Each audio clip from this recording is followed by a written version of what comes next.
All right. What's going on, YouTubers? This is Zen Manga here, and I hope you're having a great day. So if you're enjoying my content, please give me a like and hit the notification bell so you know when I'm coming out with new videos.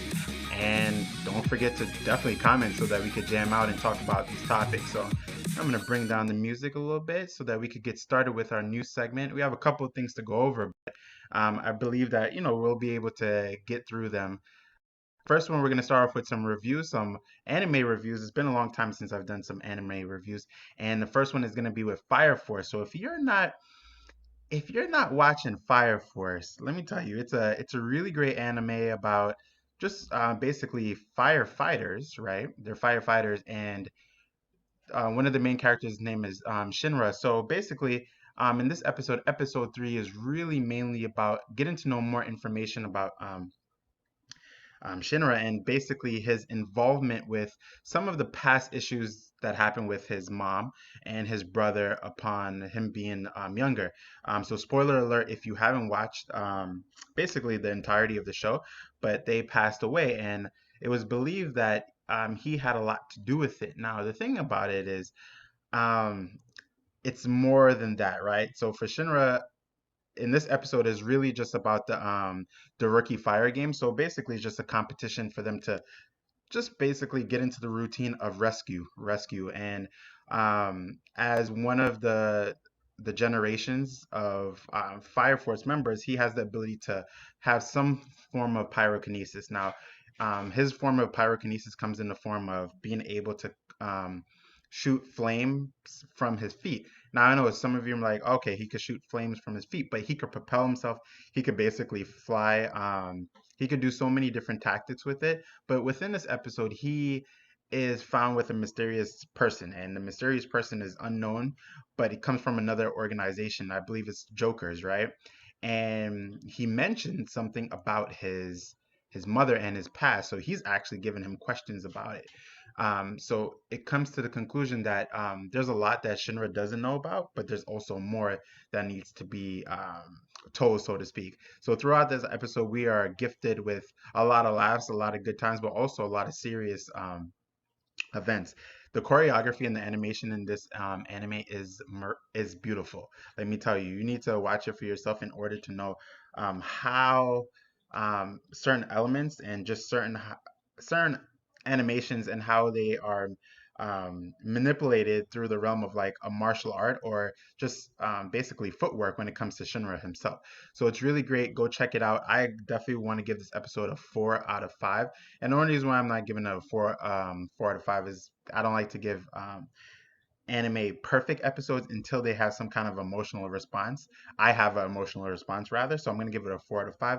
Go check out episode 3 of Fire Force. All right. Next on our list for reviews, we are gonna go to Demon Slayer. Now, Demon Slayer, again, is one of those animes that is just amazing.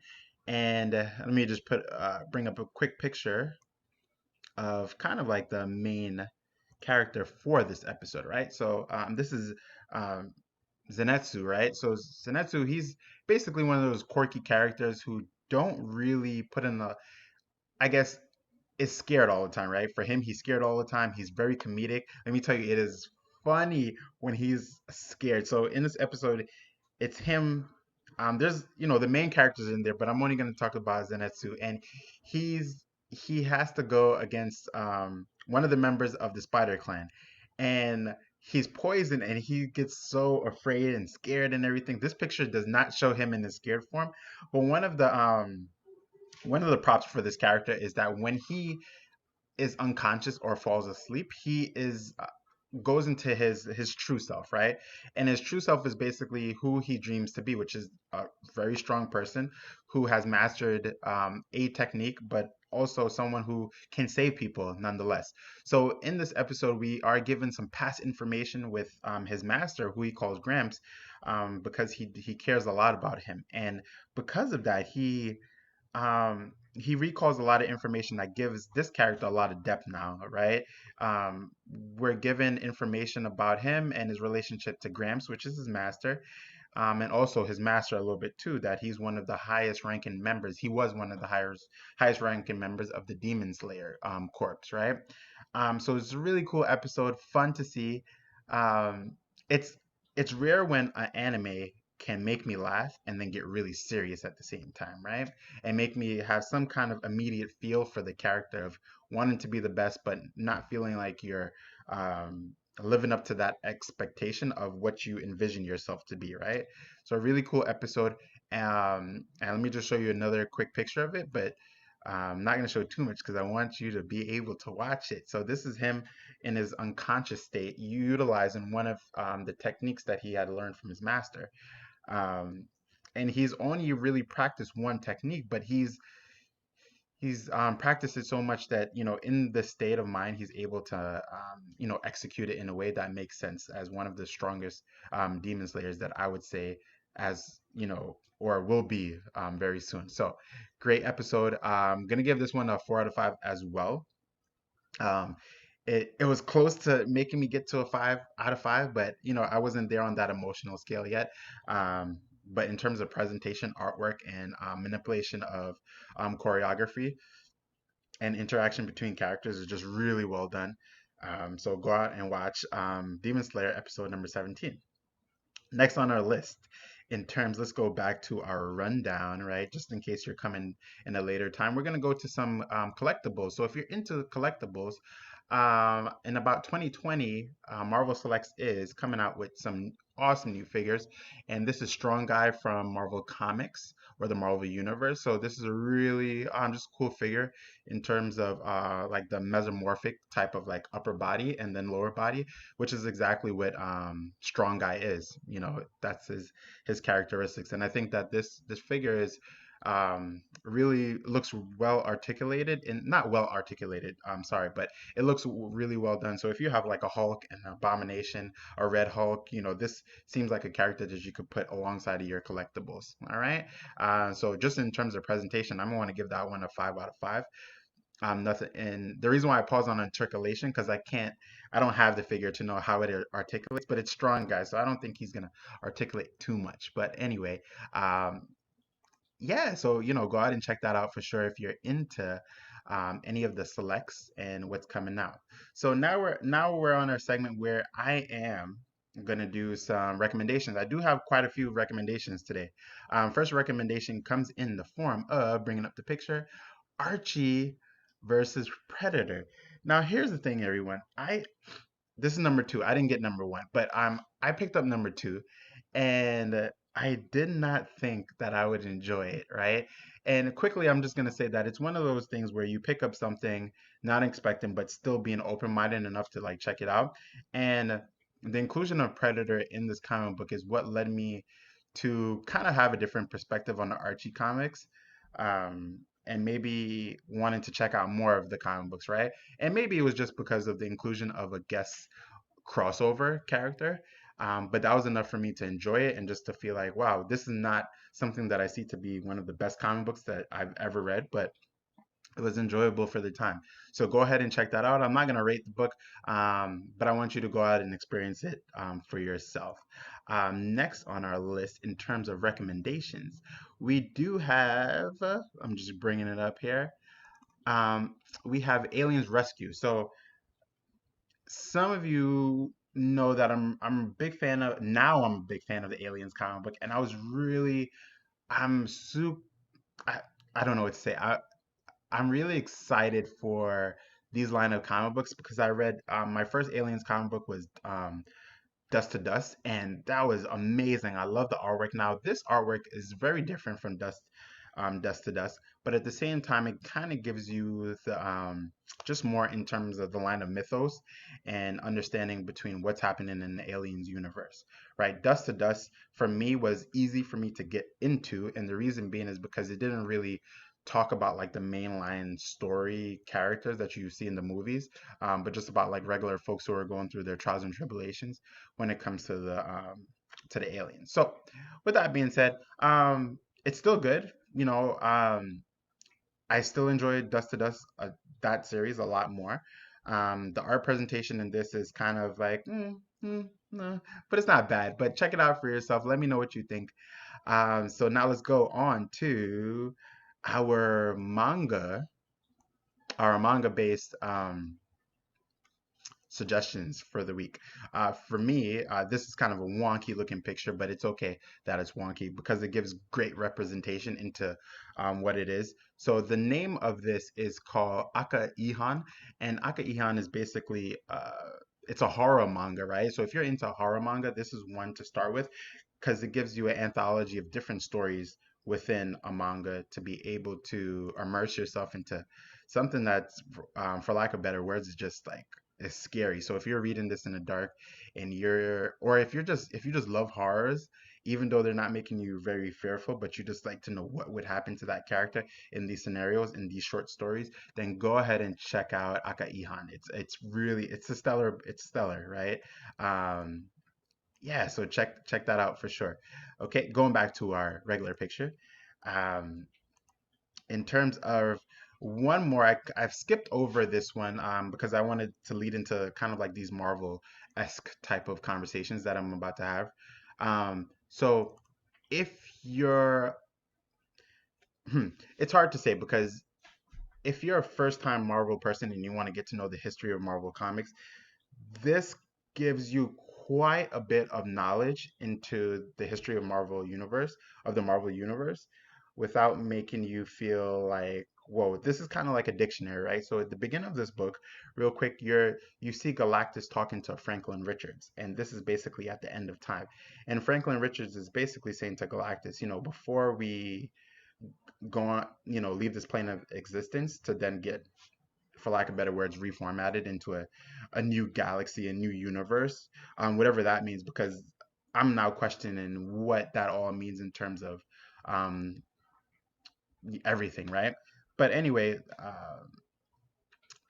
basically Franklin is like, I'm gonna miss you, big guy. Kind of, he didn't say big guy, but he said I'm gonna miss you, and then he said, but before we leave and become whatever it is, right?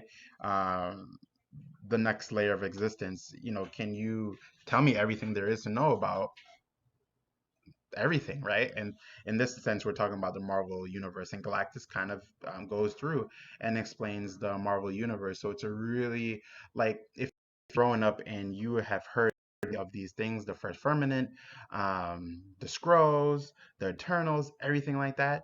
Galactus explains it in his book, kind of like verbatim. There's no way to get around this. So this is part one, but part one tells you quite a bit. So I'm eager to see part two of this and to see where it goes, because it's a great book to get to know the Marvel universe if you're now jumping into it. And also if you're wondering like, oh, who are the Eternals, especially with these new movies for phase four coming out. Like, who are the Eternals? Who are all these people? Just really cool to see, right? But I think part two part two of this book might talk about the more mystical realm, in the sense of like certain characters like Shumagurath and Dormammu. Maybe it might talk about things like that, because they did mention um, certain things about the first Avengers, right? When it comes to not Doctor Strange, but it comes to Amagato. Yeah. So anyway, check that out. It's really good firsthand history about the Marvel universe, right? Um, so yeah, but one person, just in case you're just like, I need something to back that up. Um, if you're privy to Comics is Playing, which is a wonderful channel, right? I hope to get on that level someday. He has if you look in his playlist, he does have a playlist explaining the history of the Marvel Universe as well, which really coincides with what I read. So if you like read this, then you go back to one of his videos, then it'll be really cool. His name is Robert Jefferson, and he has a channel named Comics Explained, which is one of um, the utmost highest echelon of comic book explanation channels out there to date. Okay. Last on this list, and I didn't have a picture of my thumbnail, is basically Jonathan Hickman, but I did have a video of this, has listed the definition for what it means to be a Omega mutant, and also the Omega mutants who are listed in the category for House of X #1, which is let me tell you, I was on the edge of my seat reading this book. It was an amazing book. Again, it was amazing. So go ahead and check it, but let's bring up that picture. so that we could read this together. So I'm going to read it. What is an Omega level mutant? And a lot of this coincided with one of my last videos, when we were talking about the Power Rangers, new Omega Rangers, and also Omega level mutants and what that means. I talked quite a bit on Omega level mutants, so let's get into it. So Omega level mutant is a mutant whose dominant power is deemed to register or reach an undefinable upper limit of that power's specific classification. Um, so they give some examples here, so I'm going to read them. So, for example, both Magneto, Master Magnetism, and Forge, he's a technopathy, are mutants whose power types are the most powerful mutants of their power types on the planet Earth, magnetism and technopathy, respectively. But what makes Magneto and not Forge an Omega level mutant is the upper limit of Forge's measurable powers could hypothetically be surpassed. And in fact, it has by multiple humans on the planet, not just mutants. Because when we think about Tony Stark, he's already surpassed that level of Forge. Now, Forge's power is to be able to understand the way that things work, but that's something that many humans have been able to do. So they've been surpassed. Um, so while the upper limit of Magneto's power cannot be surpassed in any measurable fashion, so cannot be surpassed, right, or measured. No, Omega level classification is a single mutant power. So this is the part that I have never. I guess now this is well defined for me, right? The other part I explained before. Basically, it's the potential, right? Potential that's not measurable. That's it's not confined by imagination. Imagination is what makes the power kind of go wild or unmeasurable for that matter, right? But here we go. Here's the part that I didn't know and talk about. Omega level classification of a single mutant power. While it is common that mutants manifest multiple powers, only one is normally of Omega level. Which makes sense in a lot of different ways, and I'll talk about that. And it says one example is Jean Grey is both a telepath and a telekinetic. Telepath meaning that she can read minds or has some kind of influence on the minds of others, right? Telekinetic meaning that she can move items or things or masses with her mind. She's only an Omega level telepath. So she's only an Omega level on the telepathic level, not on the telekinetic. Which, didn't know that. So here's our list, and I'm gonna run this down. So Jamie Braddock, who was alias Monarch, his reality manipulation is his Omega power. Robert Drake, which we know as Iceman, his temperature manipulation is his Omega. Joshua Foley, who's Elixir, is biokinesis. And what's up, Thomas Wayne? Who is that? Who's that question for? Joshua Foley? Joshua Foley has the ability to do so many different things on a biological level, like healing, and that's why they call him an elixir. So, pretty cool character for that matter. Um, I haven't read too many comic books with him, but I know he's kind of like, when we need help and things are getting grim and we need to heal some characters, then we definitely can. But what I'm gonna do real quick is I'm gonna bring up a picture of him. I have time in the show segment. Elixir, Marvel Comics, right? It's a pretty cool character. Um, I wouldn't mind having his power because it's just, yeah, he's like I could heal people. I could do a lot of things in terms of biokinetical energies. All right, so they have a lot of pictures for him, but here's a quick picture. It may come out kind of wonky, but it's okay if it comes out wonky, just for the sake of understanding who that character may be, right? All right, here we go. But let me continue to read. In the meantime, we have David Haller, which is basically the son of Professor X, and he's Legion. He has power manifestation. So his power manifestation is his Omega power, not the powers that come from the manifestation, because he has the ability to basically bring up many different powers, right? Because um, he has a immense amount of um, personalities, and each of those personalities do have an ability um, that is deemed, necessary for what he believes, or not what he believes, that that it just comes with that personality itself, right?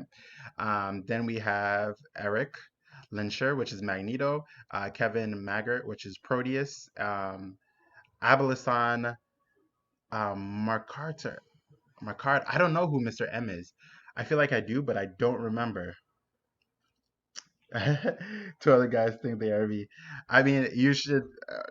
Then when it comes to Legion, Legion has over hundreds of different personalities. That's the crazy thing about him. Um, and that's the thing. It, interesting enough. Quick recommendation: if you're into just kind of like the psychological like factors, watch Legion. It's a really good show. I believe it's premiered on AMC. Season 3 just debuted, but season 1 and 2 are basically like a trip. So it's like a psychedelic trip, figuring out like what's real, what's not real when it comes to Legion. David Haller. Couple, we have Quentin Quire, which is Kid Omega, super powerful. I skipped one. We have Bennett Du Paris. Then we have Franklin Richards, which is Powerhouse, which Franklin Richards is the son of um, Susan Storm and Reed Richards, or Susan Richards, right? Because they're married. And Gabriel Summers, which is the brother of Cyclops, Vulcan. He has any energy manipulation. And we have Hope Summers, and she has power manipulation. So she can basically take on any power that she is in close proximity of, right? Yeah, definitely go out and watch Legion. So going back to that quick picture of Joshua Foley, I have that picture of Joshua Foley right here. I think I just brought it up.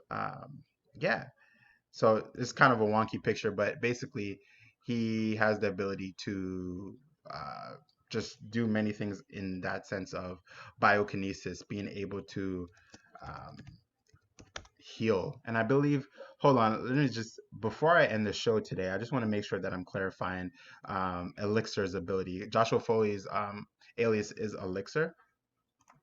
Let me just change the picture while I'm getting the rundown on his abilities. It does say biokinesis, but that can mean pretty much anything in the sense of what that ability entails, right? Because biokinesis for Omega level mutant, which he is deemed now, or was, um, it's quite it's quite powerful to say the least, right? Okay, powers. No, no, it's not getting them. Okay, okay. So I'm still bringing up. So that's kind of our new segment today. A couple of reviews on terms of anime. Um, I wanted to do some anime postings, and because this is Zen manga, right? So a lot of it stems from manga, and all of these anime that I reviewed in the beginning of the show are actually manga. So go ahead and check them out. Um, So yeah, his powers are just basically biokinesis. He could do anything when it comes to the manipulation of the biology of a person, including healing itself, right?